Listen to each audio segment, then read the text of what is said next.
Welcome back to An Engineer's Life, Episode 21, Using Video for Communication. Video is the most powerful way to communicate many types of messages, whether it be for instruction or persuasion. It is now the most popular of the media options and becoming more popular by the minute. Unfortunately, the learning curve for video can be quite steep. Until recently, there was nothing in between an amateur with a video cam and a professional with years of training. In this and the next two clips, I will show how you can get into video with less time and money and still produce usable results.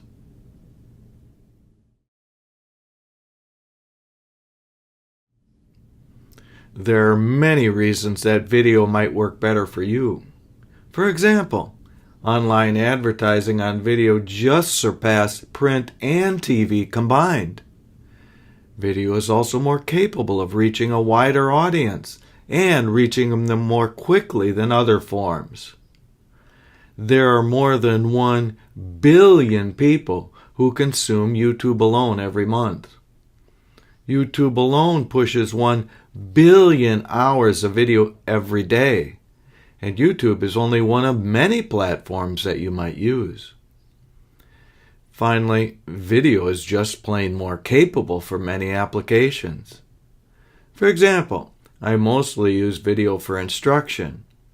You, however, might want to use it to persuade a potential customer to think your machine or your product or your service is better.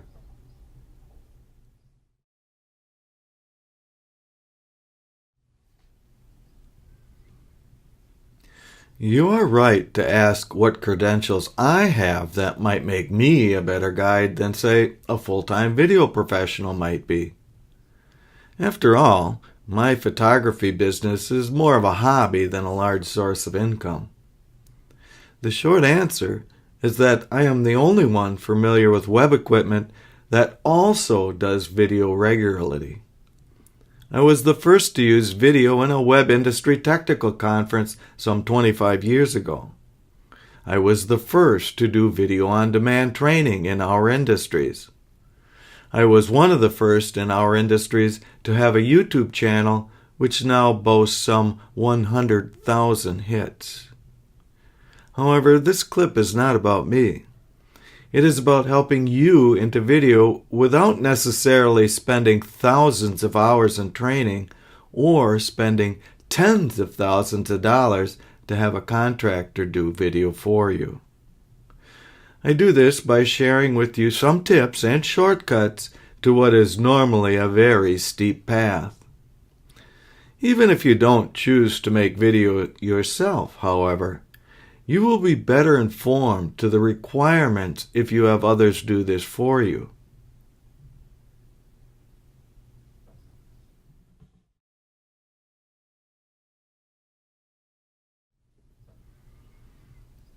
It is necessary to have a clear picture of what goals you want to achieve and what steps are necessary to achieve them. Here they are listed in the order that you would do them. However, we really should start at the end first because that defines how best to get there. An important question would be on what platform is the video to reside? Everywhere, you say. I want a video that can be used in many ways. Maybe, however, each platform has its own restrictions on video length, distribution, and so on. Also, the culture and expectations of video on Facebook are quite different than YouTube or on your company's website. An even more important question is how many videos and of what length are you intending to make in the long run? If it is just 1 or 2, then my strongest advice to you is to hire an outside professional to do the videography and video editing. Nothing speaks more poorly of a company than to have one of their own people to try and do video and then just trim it to length and slam it up on the website. It will look amateurish even to amateurs. Worse yet, the production quality will distract from the message you are trying to deliver. If you are going to make dozens of videos, however, it might then be best to hire a media person as a full-time employee.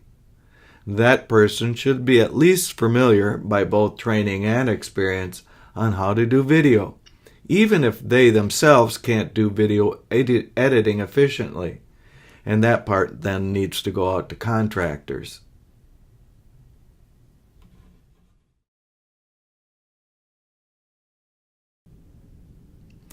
There are some things you should do before you go any farther. The first is to watch all 4 clips in this series, so you get some rough idea what is involved in video. Next, I want you to check with your spouse, therapist, and healthcare provider. We want to make sure that you are of sound mind and body and that you are making good life choices before you go this route. Finally, you or someone is going to need to go to school, literally. Going to a trade school or college for a couple of years to learn these skills is way too costly and time-consuming for most of us listening to this channel, even though that is exactly what we would expect of video contractors to do. How I learned the art and craft, at least good enough for this purpose, is mostly through online training and a bunch of practice. Linda offers hundreds of courses in the subject areas that can be taken but for a mere $25 a month. It may take more than a week of schooling to learn a bit about photography and then another month or more to even begin to do video. Still, a few weeks of formal training and another few weeks of practicing the craft is not an outrageous commitment for the right person and for the right goals. These goals must be neither sloppy nor stringent, but rather modest. In this series, our modest goal is to produce what is sometimes called industrial video, which sits midway in quality between an amateur and a TV studio.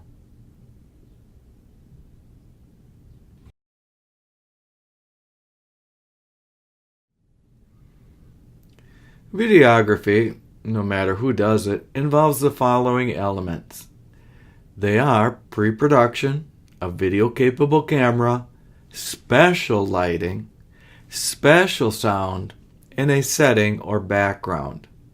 Neither of these are especially expensive. Indeed, you may already have some of them. Cameras, light, background, or setting have one thing in common. That is, photography skills. Without a background in composition and lighting, your video will look amateurish. Photography and videography are both an art and a craft. The craft is the easier part to learn now because modern cameras can usually do well enough when just set in auto if the scene is well lit and well composed. However, a well-exposed image does not necessarily make it pretty or even a capable picture. That is where the art comes in. So my advice to you is to go to school on photography before you start on video.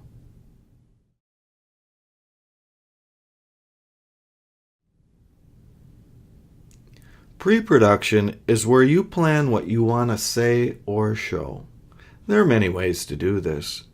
Video professionals would do storyboards that are a combination of set design, dialogue, movement, and other details.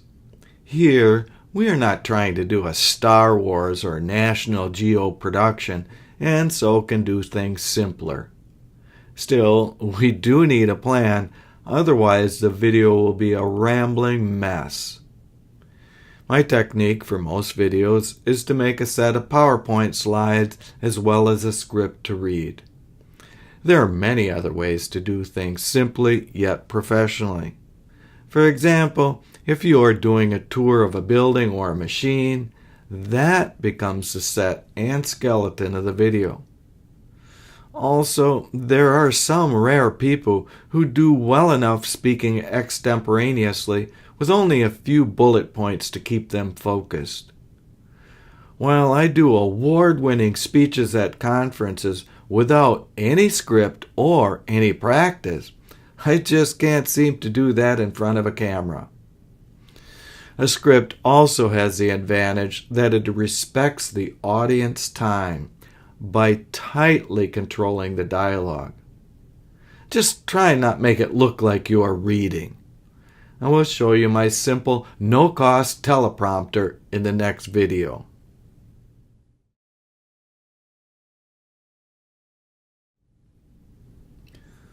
The camera is probably the least important of the videography elements for our modest work. Many things will do. For example, my 2-day web handling and my 2-day winding schools were both videotaped using a Sony prosumer grade camera. Most of my other videos on this all web handling channel of YouTube were filmed using the webcam built into this high-end MacBook Pro. I will show you the setup in the next video. However, even a good cell phone can be used for video, but not the audio part. If you don't believe me, see Social Media Video Strategy on lynda.com, where Ashley Kennedy shows how a capable and professional looking video can be done with a cell phone.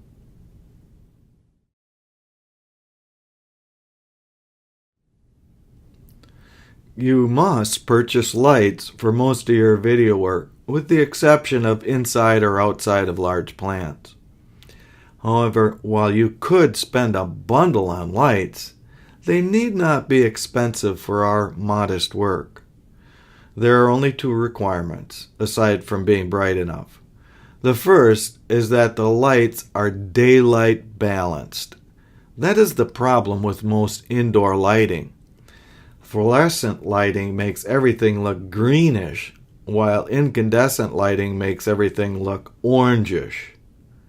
Another problem with most indoor lighting is that they are point sources that cast harsh shadows. So, to avoid your speaker looking like they are ill with green pallor and shadows under their eyes, we need soft daylight balanced lighting.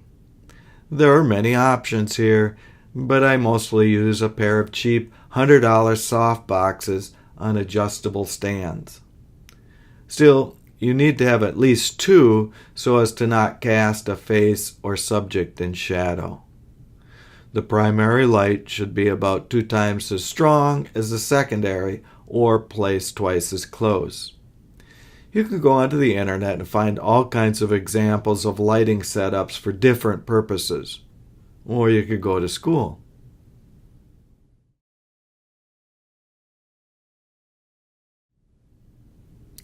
You absolutely cannot use any onboard video camera or cell phone or computer microphone. It will just make your audio noisy and tinny, and that shouts amateur.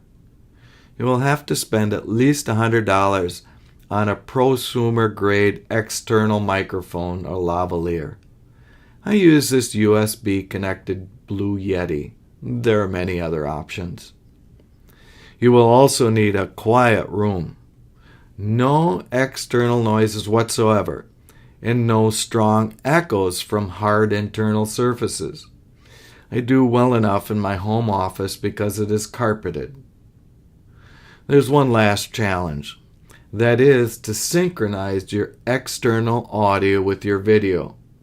There are many ways to do this, but this needs to be thought out carefully, otherwise you will cause yourself a lot of unnecessary work in editing. My setup is to use a USB connected mic that plugs into the computer that automatically syncs the onboard selfie camera using the photo booth application. Again, there are many other options.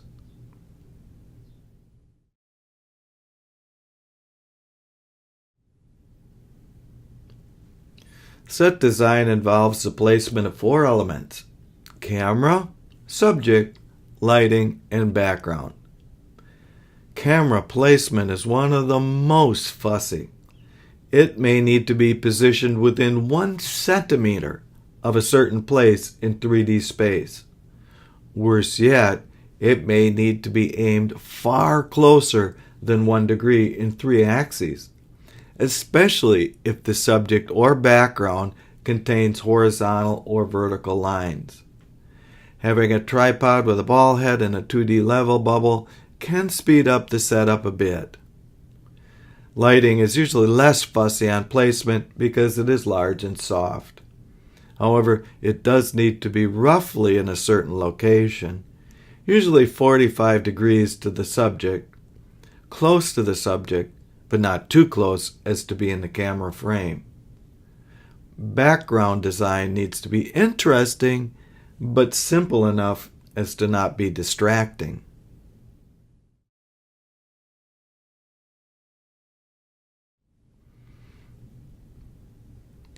Set design will take quite a bit of time, careful thought, and keen observation. This is where your skills as an artist and composer and keen observer will be most tested. It may take more than 1 hour every time you move the camera to a new location. That is why some people leave their equipment permanently set up in a studio. Otherwise, they may put tape marks down on the floor so they can more quickly set up on a second time. That is why ordinary people do not change their set designs very often. Here is one of my most common setups, such as you see in this video. Notice how the camera frame is dead level with the backdrop. Notice that the backdrop contains no distracting elements, such as something bright.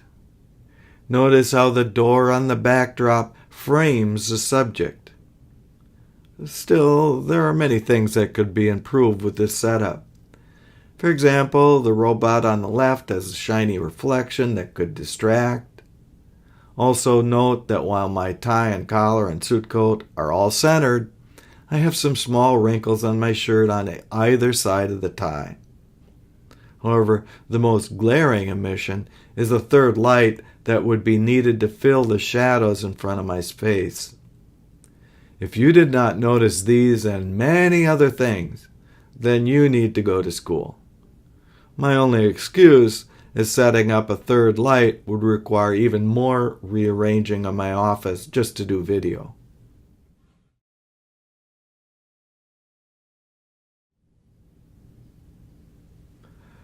Now let's see how this shot was set up. Between the chair and the softbox light, you can see the microphone on a towel that is used for padding. This helps reduce desk noise from reaching the microphone. Above, you see the primary softbox positioned in what they call Rembrandt lighting, which is at 45 degrees to the side and above the subject. The softbox is set to its lowest power setting and is still required a pillowcase in front to dim the light further. Just to the lower right of the light, you see the computer that does all of the video, audio input from the desk mic, and teleprompting. The computer's webcam is precisely elevated and positioned and aimed to make the backdrop perform well. Notice one last thing, a somewhat messy desk. When I moved my camera for a 15-second shot of me typing in episode 20, it took almost 1 hour to do that setup, and I was lucky it didn't take longer. Still, as you see, video does not necessarily require a lot of expensive equipment. However, it does require a trained eye for composition and lighting that is very difficult to learn except by going to school, followed by practice, and more practice. In short, it takes a little bit of money and a fair bit of time. Of course, there are many other ways to set up for video shots. This is just one example of the steps that you would have to make to make semi-professional video in an office setting. Filming machinery or interior involves similar steps, even if the details vary a bit.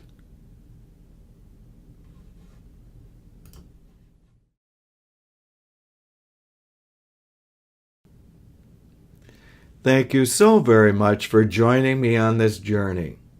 Stay tuned to the next episode in this Life of an Engineer series, where we will show how you can do the hardest part of video. That is, editing. See you next time.